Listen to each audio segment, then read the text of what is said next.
सबसे पहले बात संसद सत्र की। राष्ट्रपति के अभिभाषण पर धन्यवाद प्रस्ताव पर संसद के दोनों सदनों में चर्चा आज भी जारी रहेगी।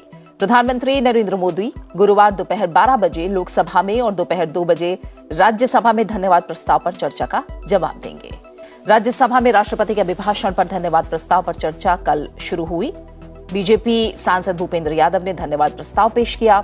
इस दौरान उन्होंने कहा कि कांग्रेस समेत कई विपक्षी दल नागरिकता संशोधन कानून के मुद्दे को लेकर देश में विघटनकारी माहौल बना रहे हैं। उन्होंने कहा कि संविधान पर चोट की जा रही है। शाहीन बाग का जिक्र करते हुए भूपेंद्र यादव ने कहा कि कांग्रेस नेता इस कानून को लेकर लोगों को गुमराह कर रहे हैं। ठीक है, आप देश के राजनीतिक नेता हैं, आप उस आंदोलन में जाएं, पर क्या आपने उन लोगों को यह स्पष्ट किया कि भाई ये नागरिकता संशोधन कानून का आपकी समस्या से कोई लेना देना नहीं है? ये नागरिकता संशोधन कानून में आप जबरदस्ती कर रहे हैं। आप किसी और विषय पे बोले तो ठीक है, लेकिन आपने भी अपने कर्तव्य के नाते उसको ये स्पष्ट करने का काम नहीं किया। आपने एक और कदम आगे बढ़ाया। आपने आगे कदम बढ़ाकर अपनी राज्य सरकारों से भी प्रस्ताव पारित करा।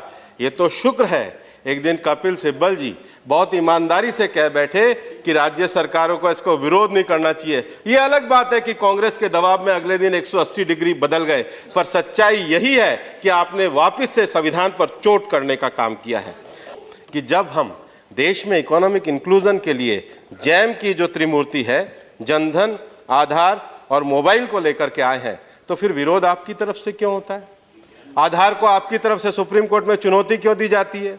जनधन पर आपकी तरफ से इस तरह के संशय वाली बातें क्यों की जाती है? क्यों नहीं हम पॉजिटिव और सकारात्मक होकर कम से कम जो गरीब आदमी का इकोनॉमिक एम्पावरमेंट हो रहा है उसके लिए साथ क्यों नहीं देते? बीजेपी सांसद सुधांशु त्रिवेदी ने राष्ट्रपति के अभिभाषण पर धन्यवाद प्रस्ताव का समर्थन किया। उन्होंने विपक्षी दलों पर देश से जुड़े मुद्दों पर राजनीति करने का आरोप लगाया। सुधांशु त्रिवेदी ने सरकार के काम गिनाते हुए कहा कि सरकार राज्यों और सभी लोगों को साथ लेकर विकास के रास्ते पर चल रही है। 10 क्षेत्रों का निर्धारण किया सरकार ने और 50 इंडिकेटर्स को तय किया। वो 10 क्षेत्र हैं: agriculture, commerce and industry, human resource development, public health, infrastructure, economic governance, social welfare, judiciary and public security, environment and citizen centric governance. तो एक प्रकार से हमने एक व्यवस्थित स्वरूप बनाया कि केंद्र सरकार ही नहीं, राज्य सरकारें भी उस व्यवस्थित ढांचे में आकर बेहतर प्रशासन दें और एक दूसरे के साथ स्वस्थ प्रतिस्पर्धा का निर्माण करें। जब हमने प्रशासनिक सुधारों की बात की तो डीबीटी से लेके जीएसटी और जीएसटी से लेके सीडीएस तक कोई भी क्षेत्र हमने छोड़ा नहीं, क्योंकि मोदी जी का यह विचार है कि बाकी लोग तो कहते हैं मुझे अमुक वर्ग के लिए करना है, अमुक क्षेत्र के लिए करना है, कुछ लोग कहते हैं बहुत लोगों के लिए करना है, परंतु हमें सबके लिए करना है, क्योंकि हमारा सिद्धांत है सर्वे भवन्तु सुखिनः।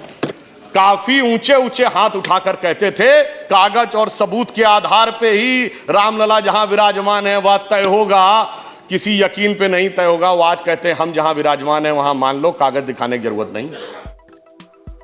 धन्यवाद प्रस्ताव पर चर्चा में हिस्सा लेते हुए राज्यसभा में नेता प्रतिपक्ष गुलाम नबी आजाद ने सरकार के काम और कानून पारित करने के तरीके पर सवाल उठाए। दूसरे कई दलों के नेताओं ने भी चर्चा में हिस्सा लिया। देखिए कैसे कानून, इस तरह से भी कानून लाया जाता है, ये पहली दफा देखा हमने भी पंजाब के लिए कानून लाए, हमने भी असम के लिए कानून लाए, हमने भी मिजोरम के लिए कानून लाए, लेकिन ये तरीके से कानून लाना और फिर यहां भी सदन में कोई चर्चा नहीं बिल की। यहां बिल लगा था एक दूसरा कश्मीर का 10% रिप्रेजेंटेशन बैकवर्ड्स को देने के लिए, हम उसके लिए तैयारी करके आए थे। बिल की चर्चा नहीं हुई, डिस्कशन नहीं हुई, बिजनेस एडवाइजरी कमेटी में नहीं आया, टाइम नहीं हुआ। We are celebrating, observing the 150th of Bapuji. What is the state of affairs in this country today? A violent atmosphere, an atmosphere of hatred, an atmosphere of distrust and disbelief between each other, between communities. So this is a very unfortunate situation, sir. हमारा संवैधानिक अधिकार है, देश के नागरिकों का संवैधानिक अधिकार है कि हम किसी भी फैसले का, चाहे कोई भी ले, किसी भी स्तर पर हो, हम उससे अपनी असहमति व्यक्त कर सकते हैं।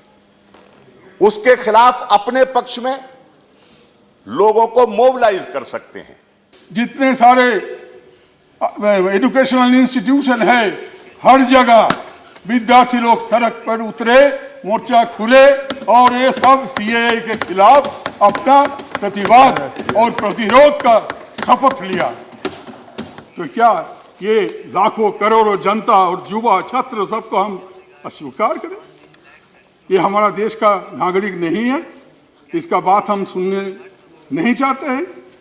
जो सैनिक स्कूल है, जो माइंडसेट था कि सैनिक स्कूल में सिर्फ लड़के पढ़ सकते हैं, पहली बार सैनिक स्कूल में लड़कियों का भी दाखिला होगा, ये भी एक बहुत बड़ा क्रांतिकारी कदम है। इसके लिए भी मैं सरकार को बहुत बहुत धन्यवाद देता हूँ।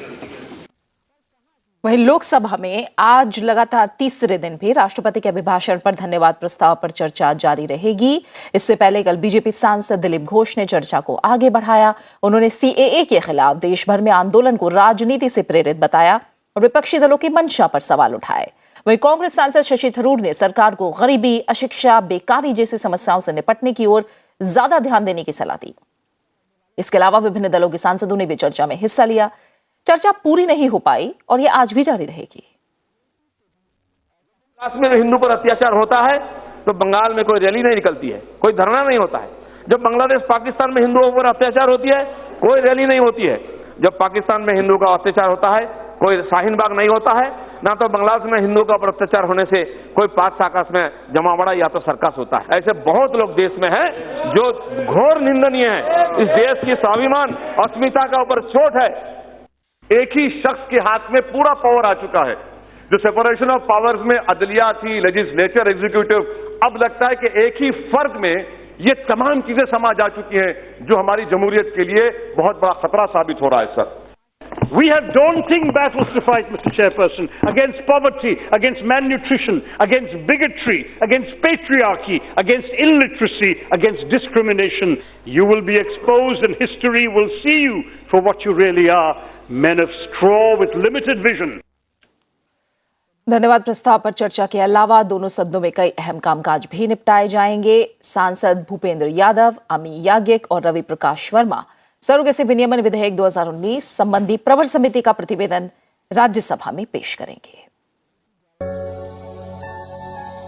सब्सक्राइब कीजिए न्यूज इन इंडिया को और बेल आइकन को दबाइए न्यूज से जुड़ी लेटेस्ट वीडियोज सबसे पहले देखने के लिए।